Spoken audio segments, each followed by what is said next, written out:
IPL tehnologija je tehnologija, ki je sorodna laserski tehnologiji. Bistvena razlika med laserji in IPL napravami je v tem, da laserji sevajo ozek, usmerjen snop svetlobe ene valovne dolžine, pri tem se v tkivu razvijajo zelo visoke energije, zato lahko laserje uporabljajo le zdravniki.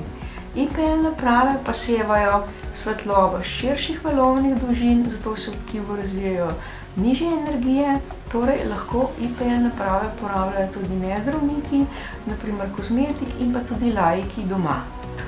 IPL tehnologija se uspešno uporablja že iz sredine 90-ih let prejšnjega stoletja. Zaenkrat ob pravilni uporabi nismo zaznali kakšnih negativnih daljnoročnih posledic.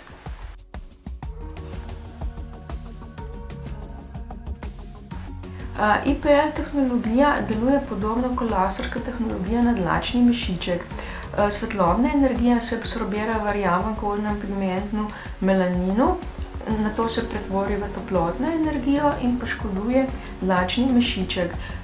Potrebno je poudariti to, da dlaka oziroma las raste ciklično, in sicer prva je anagena faza oziroma faza rasti, naslednja faza je prehodna faza oziroma katagena faza in temu sledi faza mirovanja ali telogena faza, v kateri dlaka oziroma las izpade. Laserji in IPL naprave delujejo le na mešičke, ki so v anageni fazi, zaradi tega, ker se takrat celice v mešičku živahno delijo, metabolizem je zelo živahen in so zato dlačni mešički takrat najobčutljivejši.